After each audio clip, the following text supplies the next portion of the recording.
day traders, Raghee here, and in this update we're going to go ahead and review the day trades from today, and I'm going to take this a little outside the box, so stay tuned because you're going to like where I'm going with this, especially if you like to trade day trade the futures but also like day trading options alongside them.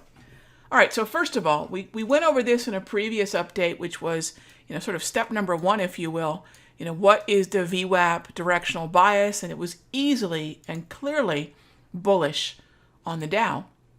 So fast forward to a morning where we get our zone of entry after 10 a.m. right in here.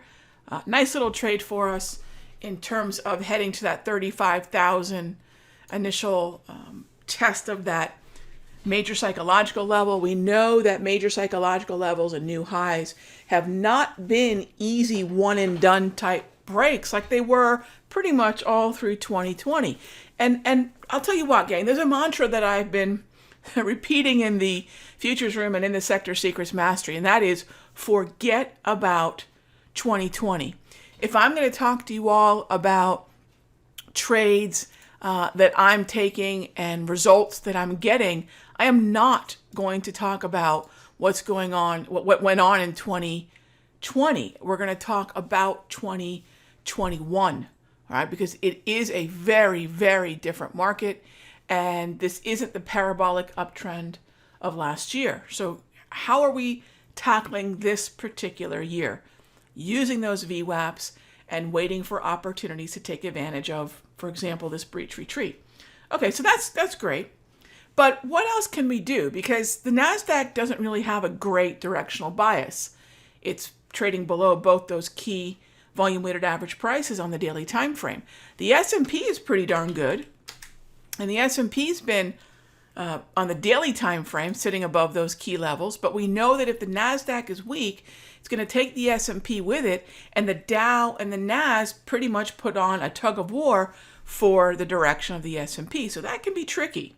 So then we ask ourselves, well, if the Dow is strong, where else is there opportunity? And I'm going to dive more into this in the premium video, but let me at least give you guys here in this update a sneak peek at where I'm going. All right, so let's take a look at, well, we'll start with XLP. This is the staples. And what we're doing is a very similar setup to what we took today in the Dow, but via XLP options. So here's your Dow. There's that same setup. Here's your XLP. All right, what about, let's take a look at another market. Here is the XLF. Now the XLF is weighted, in other words, financials, heavily weighted within the S&P and the Dow. And so I'm able to take advantage of something that has the clarity of the uptrend in the S&P, has the clarity of the uptrend in the Dow, and has excellent clarity of its own. Breach retreat, simple day trade buy. And then finally, XLV. Healthcare has been overlooked in many ways, but healthcare is pretty significantly weighted within the, Dow and S&P once again. Breach retreat, right back to that same zone. And then taking advantage of a long position. V-score to boot, gotta love that. Love that V-score trigger. You can see that little arrow right there. This is the, by the way, updated version of the V-score. As I go into the June day trading class that we have coming up, the V-score, or actually the VWAP Max toolkit is something that we'll be using in that class. It'll be included in that class. And so there's a little taste of the kind of things that we were looking for this morning. But not just beginning and ending with what was happening in the Dow, which was a terrific trade. This was a 34,880 buy to the our second target.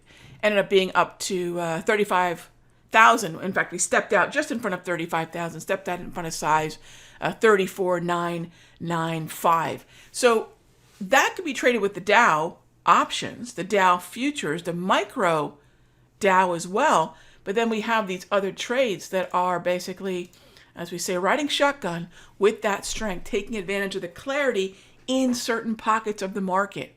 Doesn't matter if it's end of day, doesn't matter if it's intraday, it's still that selective relative outperformance process, just on shorter time frames when we're day trading. All right, hope that helps. We'll be diving more into this in the premium video. and I will see you all in the next update. Without simpler trading, I could not have financial independence. This is one of the best investments I ever made in my life. It's helping me find consistency. It's one of the things that won me